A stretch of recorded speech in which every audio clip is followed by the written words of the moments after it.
Bangla world ওয়াইডের চতুর্থ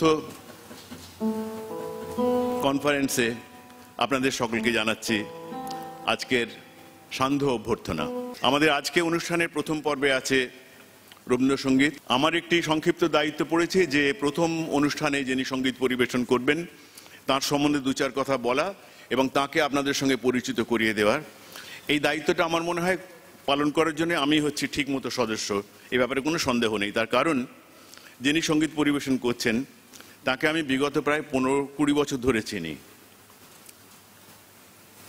ইনি খুব পরিচিত শিল্পী বলে আমি দাবি করব না, তার কারণ আপনারা অনেকেই তার নাম শোনেননি, হয়তো কেউ কেউ শুনে থাকবেন।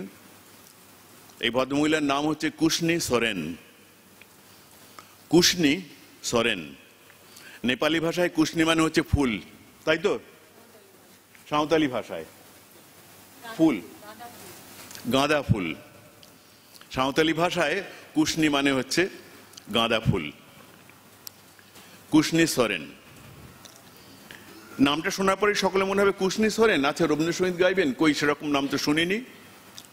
আমিও ঠিক সেই জায়গাটাতে আপনাদের বলতে চাই যে আমাদের বাংলা worldwide.com থেকে এরকম ধরনের উদ্যোগ নেওয়া হয় সাহিত্যের ক্ষেত্রে, সঙ্গীতের ক্ষেত্রে এবং অন্যান্য আরও বিশিষ্ট সংস্কৃতির শাখাতে, যে যারা খুব বেশি সেরকম পরিচিত তার নামটা নয়, অথচ তার পরিবেশনার পরে আপনাদের একটা অন্যরকম অভিজ্ঞতা যাতে হয়।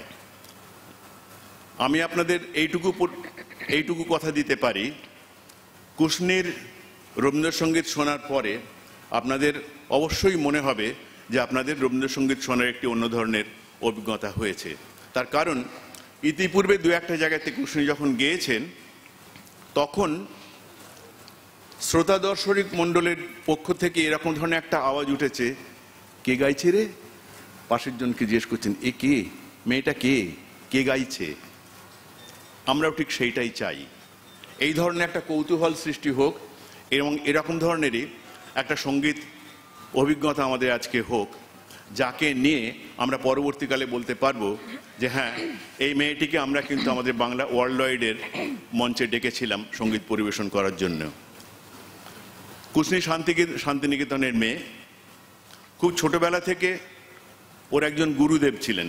গুরুদেব মানে গুরু দিদিমণি বলা উচিত। পাকে চক্রে সেই গুরু দিদিমণিটিও হচ্ছেন আবার আমার দিদি, আমার বড় দিদি। সেই কারণে আমি ওকে চিনি ছোটবেলা থেকে। ওর গুরু হচ্ছেন বুলবুল বসু। তিনি সঙ্গীত ভবনের অধ্যাপিকা ছিলেন, এখন অবসর নিয়েছেন। কিন্তু এই মেয়েটি খুব ছোটবেলা থেকে গান শোনার পরে হঠাৎ আমি দিদির কাছে গিয়েও শুনেছি যে হঠাৎ দেখি গুনগুন করছে মেয়েটা কে রে, এর ভীষণ মানে সুরেলা গলা।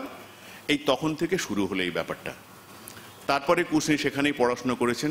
আপনারা বুঝতেই পাচ্ছেন যে ওরা হচ্ছে সাঁওতাল পরিবারের লোকজন ছিল, তারপর বাঙালির থেকে বেশি বাঙালি হয়ে গেছে এখন যা হয়।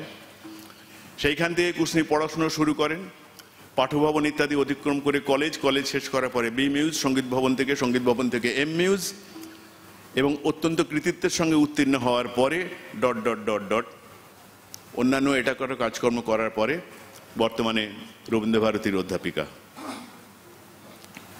আমার ওর সম্বন্ধে আর বিশেষ কিছু বলার নেই, বাকি পরিচয়টা ওর নিজের গান দিয়ে আপনাদের সামনে দেবে।